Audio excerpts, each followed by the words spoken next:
नमस्कार साथियों, मैं कुणाल आप सभी का संस्कृति आईएएस यूट्यूब चैनल पर स्वागत करता हूं। आज की वीडियो में हम लोग बात करने वाले हैं द्वि विवाह के बारे में।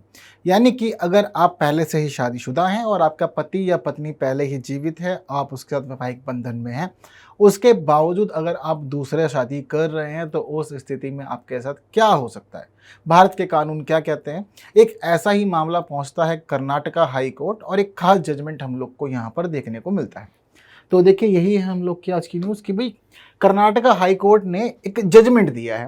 कर्नाटका हाई कोर्ट यहाँ पर कहता है कि देखिए, मान लीजिए कि अगर किसी व्यक्ति ने दूसरी शादी कर भी ली है, पहली बात तो देखिए हमारे देश में अलाउड नहीं है, कानून इसकी इजाज़त नहीं देते, सज़ा तो होगी, इसमें कोई दो राय नहीं है। लेकिन अगर आप कभी भी किसी व्यक्ति को सज़ा दिलाना चाहते हैं जिसने दूसरी शादी की है, और ये बात ध्यान रखिएगा कि यह जो कानून है समानता से लागू होता है। अगर एक महिला दूसरी शादी करेगी उसके ऊपर भी समान रूप से लागू होगा, यदि कोई पुरुष दूसरी शादी करेगा उस पर भी समान रूप से लागू होगा, कोई भेदभाव नहीं। ठीक, अब यहाँ पर मामला यह है कि कोर्ट कहता है कि अगर किसी व्यक्ति ने दूसरी शादी की है तो उसके लिए कानून जो हमारे पास में है वह है भारतीय दंड संहिता की धारा 494। यह मुख्य रूप से द्विविवाह की बात करता है। वहीं कोर्ट यहाँ पर यह भी कहता है कि अगर कभी भी आप मामला दर्ज कराना चाहते हैं तो यह बात ध्यान रखिएगा कि मामला सिर्फ और सिर्फ जो विवाह करने वाला व्यक्ति है जिसने दूसरी शादी की है, सिर्फ आप उसके ही विरुद्ध दर्ज करवा सकते हैं और किसी के विरुद्ध दर्ज नहीं करा सकते। अब कोर्ट ने यहाँ पर और किसी के विरुद्ध मामला जो है यह शामिल, ये लाइन क्यों शामिल की है ये भी समझना जरूरी है, क्योंकि जुर्म तो वास्तव में व्यक्ति का ही है जिसने दूसरी शादी की है, पर कोर्ट यहाँ पर यह क्यों कह रहा है कि आप बाकी और लोगों के विरुद्ध इस प्रकार से केस दर्ज नहीं कर सकते। एक खास मामला है, समझेंगे जानेंगे तो आपको अच्छे से कहानी पूरी समझ में आएगी। लेकिन ये सभी चीज़ों को जानने से पहले एक प्रश्न हम लोग देख लेते हैं जो हमारे से प्री में पूछा जा सकता है। यदि आप लोग को चीज़ें क्लियर है तो आंसर कमेंट करना है और कुछ नहीं करना है वहीं अपने मेंस के लिए नोट जरूर बना लीजिएगा। यह महत्वपूर्ण पक्ष है भारतीय कानूनों का। चलिए आगे बढ़ते हैं। सबको पता है द्विविवाह का मतलब क्या होता है कि आपकी पहली पत्नी या पहला पति जीवित है, आपके साथ वैवाहिक बंधन में है, उसके बावजूद आपने क्या किया, आपने एक दूसरा विवाह कर लिया है। इसको कहते हैं बाइगेमी यानी कि द्विविवाह। यहाँ पर यह बात ध्यान रखिएगा कि एक पुरुष जब दूसरी पत्नी रखता है यानी कि जब दूसरा विवाह करता है उस स्थिति में भी लागू होता है। वहीं अगर कोई एक महिला है वह दूसरा पति रखती है उस स्थिति में भी सेम कानून लागू होगा। अब यहाँ पर भी एक इस प्रकार की स्थिति रही, एक महिला थी, हालांकि जो व्यक्ति है उस व्यक्ति ने अपनी पत्नी को बड़ा हल्के में लिया और उसकी जो पत्नी थी वह पहले ही नर्स थी, हॉस्पिटल में एक सरकारी अस्पताल में नर्स थी महिला। पति पत्नी दोनों अच्छे खासे रह रहे थे। रहते रहते इनके पारिवारिक जीवन में थोड़ी दिक्कतें शुरू हो गई और ऐसे ही जो पति था इसका, उस पति का बाहर किसी और से बातचीत शुरू हो गई। अब पति की बातचीत तो शुरू हो गई, चीज़ें सब कुछ ठीक ठाक चल रही थी, तो बाद में इनका जो भी यह संबंध था यह विवाह की तरफ बढ़ जाता है। अब इनका जो विवाह होता है ऐसा भी नहीं है कि दबा छुपा विवाह, इन्होंने ठीक ठाक विवाह किया, खुद तो पहुंचे ही पहुंचे, साथ में अपने रिश्तेदारों को मित्रों को लेकर के भी यह पहुंच गए। अब शुरुआत में जो पहली पत्नी थी उसको कुछ भी पता नहीं था भाई, वो बिजी थी अपने हॉस्पिटल में अपने काम वगैरह के अंदर और उसको कोई आभास नहीं था कि उसके साथ में यह सभी चीज़ें होने वाली। जैसे ही महिला को पता लगा कि उसके पति ने दूसरी शादी कर ली है, तब उसके बाद महिला जा पहुंचती है कोर्ट में और कोर्ट में पहुंचने के बाद एक केस रजिस्टर करती है। हालांकि देखने वाली बात यह है कि जो केस रजिस्टर किया जाता है वह केस आईपीसी सेक्शन 494 के तहत ही दर्ज किया जाता है, जिसमें द्विविवाह की बातचीत की गई है। यहाँ भी कहानी ठीक है, लेकिन अब यह जो कानून है यह कानून कहता है कि जिस व्यक्ति ने दूसरा विवाह किया है उसको सजा दी जाएगी, क्योंकि हमारे देश में दूसरा विवाह करना कानूनन जुर्म है। लेकिन जो ये महिला होती हैं, जो नर्स साहिबा हैं, इन्होंने केस एक दूसरे रूप में रजिस्टर किया। इन्होंने केस रजिस्टर करते हुए कहा कि देखिए, मेरा जो पति है उसने दूसरी शादी की है, तो देखिए इसको सजा मिलनी चाहिए, इसके द्वारा यह अपराध किया गया है। इन्होंने यहाँ पर केस में यह भी लिखवाया कि सज़ा सिर्फ और सिर्फ मेरे पति को ही नहीं मिलनी चाहिए, बल्कि जो अब इसकी सेकंड वाइफ है इसको भी सज़ा दी जानी चाहिए, क्योंकि जब व्यक्ति पहले से ही मुझसे विवाहित है, मेरे साथ में वैवाहिक संबंधों में है, हम लोग अच्छा खासा जीवन बिता रहे हैं, उसके बावजूद इस लड़की ने मेरे पति से शादी की है, सब कुछ जानते समझते हुए। जब आपको पहले ही सब चीज़ पता थी तो आपने शादी क्यों की? आप भी उतने ही दोषी हैं जितना कि यह व्यक्ति दोषी है, तो इसीलिए जो दूसरी बीवी है उसको भी सज़ा मिलनी चाहिए। चलिए जी, इसके साथ ही इन्होंने यह भी कहा कि देखिए, जितने भी रिलेटिव जो विवाह में शामिल हुए थे उन सभी के विरुद्ध भी मामला दर्ज होना चाहिए, इन सबको भी सजा मिलनी चाहिए। क्यों? क्योंकि इनको पता था कि व्यक्ति पहले से विवाहित है, फिर भी दूसरी शादी करने जा रहा है और उसका जो दूसरा विवाह हो रहा है, सारे रिश्तेदार वहां पहुंच रहे हैं। इतना ही नहीं, रिलेटिव्स को शामिल करने को तो कहीं साथ साथ में जो फ्रेंड्स वगैरह हैं उनके लिए भी कहा गया कि हम चाहते हैं कि जितने भी मित्र विवाह में शामिल हुए हैं उनको भी सजा दी जाए, क्योंकि उनको भी पता था व्यक्ति पहले शादीशुदा है लेकिन उसके बावजूद दूसरी शादी हो रही थी और ये सब वहां पहुंच गए। यानी कि जिसने शादी की उन दोनों को सजा की बात तो यहाँ पर की ही गई, इसके अलावा जितने लोग उस समारोह में शामिल हुए उन सब के लिए भी यहाँ पर केस दर्ज किया गया और कहा गया कि यह सब भी बराबर के दोषी हैं, क्योंकि ये हर एक बात जानते थे विवाह की, उनको पता था सब कुछ कैसा कैसा चल रहा है, तब भी यह दूसरी शादी के लिए राजी हुए, दूसरी शादी में पहुंचे। अब कोर्ट में केस पूरा चल रहा था, कोर्ट में चीज़ें चल रही थी, सब चीज़ें इन्होंने अपना मामला प्रस्तुत कर दिया, इन्होंने चीज़ें क्लियर कर दी कि देखिए इस प्रकार से केस होना चाहिए और इन पक्षों को सज़ा मिलनी चाहिए, सब चीज़ें ठीक रही। लेकिन कोर्ट ने इनसे पूछा कि भाई हमारा जो कानून है, यानी कि हमारा जो सेक्शन 494 है, वो तो यह कहता है कि जिस व्यक्ति ने विवाह किया उसको सज़ा मिलेगी, तो आप यह क्यों चाहते हैं कि जो इनके रिश्तेदार हैं रिश्तेदारों को भी सज़ा मिले और जो यहाँ पर उसकी पत्नी है, दूसरी पत्नी, उसको भी सज़ा मिले, मित्र को भी सज़ा मिले? यह तो हमारा कानून कहता ही नहीं है। चीज़ों को सुना जाना गया तो कोर्ट में जो दूसरा वकील पक्ष था, यानी कि जो इसके पति की तरफ से वकील खड़ा हुआ था, उसने कहा था कि ठीक है पति के खिलाफ तो बनता है केस, लेकिन रिश्तेदारों के खिलाफ, उसकी दूसरी पत्नी के खिलाफ, मित्र और बाकी लोगों के खिलाफ मामला नहीं दर्ज हो सकता, क्योंकि यह प्रावधान हमारे कानून में नहीं है। आप क्यों चाहते हैं कि उन सबके खिलाफ भी मामला दर्ज हो और उनको भी सज़ा मिले?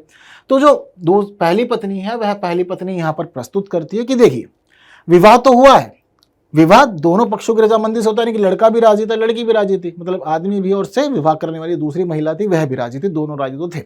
लेकिन यहाँ पर जो पहली पत्नी उसने प्रस्तुत किया कि विवाह जो है यह अकेले में नहीं हो सकता, आप सब वहाँ मौजूद थे, उपस्थित थे, आपकी सहमति थी। दूसरी बात यह भी यहाँ पर इन्होंने प्रस्तुत की कि देखिए जब मित्र और रिश्तेदार और जो परिवारजन होते हैं वह एक पुरुष को उकसाते हैं कि दूसरा विवाह कर ले, दूसरा विवाह कर ले, तभी व्यक्ति करता है, वरना व्यक्ति दूसरा विवाह नहीं करता, वह संतुष्ट रहता। तो महिला कह रही है यहाँ पर कि देखिए जो रिश्तेदार हैं, जो मित्र हैं, उन लोगों ने पहले मेरे पति को उकसाया है, उकसाने के बाद उसको विवाह के लिए राजी किया है, तभी जाकर के दूसरा विवाह हुआ है, वरना नहीं होता।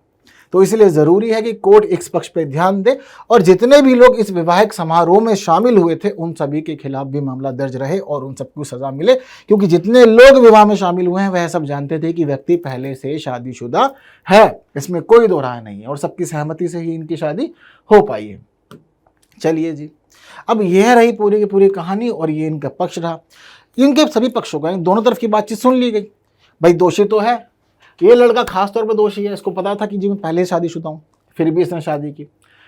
मामले में यह भी शामिल है कि जो दूसरी पत्नी है उसको भी पता था कि पहले शादीशुदा है, लेकिन फिर भी इसने शादी की। हालांकि आज का समय हम लोग देख रहे हैं कि जिस प्रकार से व्लॉग्स बनाए जा रहे हैं यूट्यूब पे, इंस्टाग्राम पे और बाकी प्लेटफॉर्म पे, कुछ ऐसे खास लोग हैं जो खुद इन सभी चीज़ों को बढ़ावा दे रहे हैं। वह दिखाते हैं कि एक पुरुष है, दो बीवियों के साथ बहुत खुश रह रहा है, दोनों बीवियां भी खुश रह रही हैं, उनके बच्चे भी खुश रह रहे हैं, अच्छा पारिवारिक माहौल है। तो इन सभी चीज़ों से भी थोड़ा सा इंस्पिरेशन मिल जाती है लोगों को कि ठीक है दो भी संभाल लेंगे, कोई बात नहीं। हालांकि संभालने वाले एक भी नहीं संभाल पा रहे हैं, ये भी एक समस्या वाली बात रहती है। तो यहाँ पर अब देखने वाली स्थिति यह थी कि भाई पुरुष के लिए सजा बनती थी, लेकिन सभी पक्ष जानते थे कि पहला जो विवाह है वह हो रखा है। कोर्ट ने मामले को सुना, जाना, समझा, बाद में कोर्ट ने अपना निर्णय प्रस्तुत किया। कोर्ट ने प्रस्तुत किया कि देखिए मामला बिल्कुल ठीक है, जो हमारा आईपीसी सेक्शन 494 है वहां पर द्विविवाह के लिए बिल्कुल मामला दर्ज हो सकता है, कानूनन अपराध मानते हैं। यह कानूनन अपराध किस स्थिति में होगा? जब पहली पत्नी जीवित होगी और वैवाहिक संबंधों में होगी। दोनों बातें आपको ध्यान रखनी है, पहली पत्नी का जीवित होना जरूरी है, लेकिन सिर्फ जीवित होने से काम नहीं चलेगा, उसका वैवाहिक संबंध में होना जरूरी है। मान लीजिए कि पहली पत्नी जीवित है लेकिन उसका डाइवोर्स हो गया है, तो उस स्थिति में वह क्लेम नहीं कर सकती।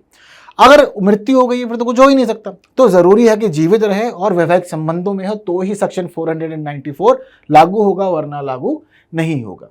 यह कोर्ट ने प्रस्तुत किया।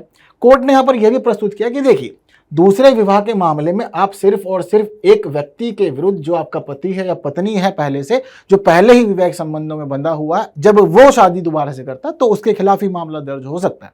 अब आप चाहेंगे कि भाई उसकी तो दूसरी पत्नी बनी है, दूसरा पति है, उसके खिलाफ भी मामला दर्ज हो, या जितने लोग विवाह समारोह में शामिल हुए थे उनके खिलाफ भी मामला दर्ज हो, परिवार वालों के खिलाफ भी दर्ज हो, तो देखिए यह सब कुछ संभव नहीं है, क्योंकि यह इस सेक्शन के अंदर मेंशन नहीं किया गया है कि ऐसा कुछ हो सकता है।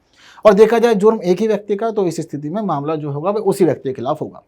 तो यहाँ पर कोर्ट ने पूरी सुनवाई की और सुनवाई करते हुए अंततः निर्णय दिया कि देखिए जो मामला है वह सिर्फ और सिर्फ पति के विरुद्ध ही चलाया जाएगा।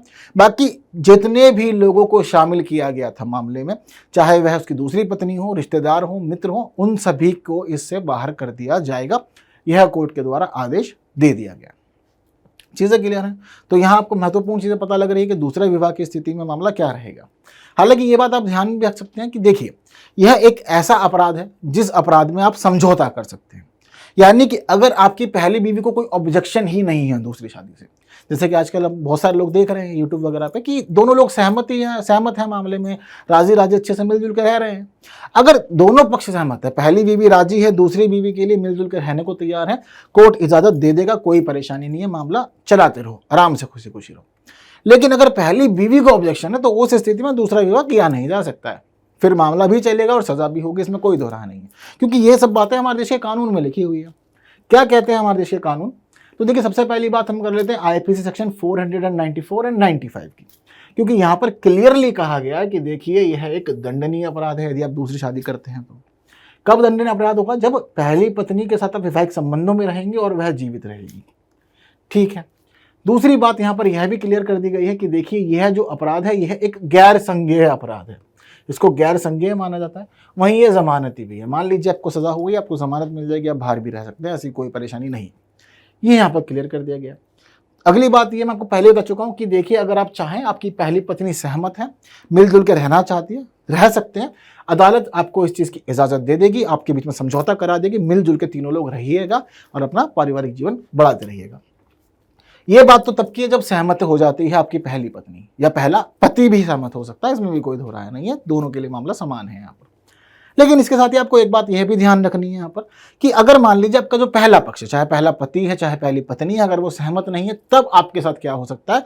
तो यहाँ प्रावधान किया गया है कि जी 7 साल की सजा हो सकती है अधिकतम, आपको 7 साल तक की सजा का प्रावधान है इसके तहत।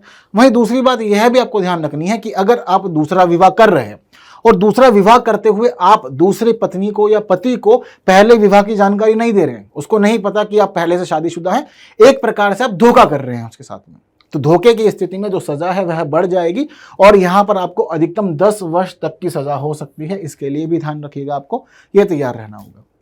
तो यह सारी बातें कहां की गई हैं? आईपीसी सेक्शन 494 एंड 495 में कब कब किस किस स्थिति में क्या क्या मामला लागू होगा। इसके अलावा हिंदू विवाह अधिनियम 1955 में भी द्वितीय विवाह की बात की गई है। अगर हम लोग हिंदू विवाह अधिनियम 1955 को पढ़ते हैं तो पता लगता है साफ साफ कि यह जो अधिनियम है साफ साफ कहता है कि दूसरा विवाह शून्य होगा।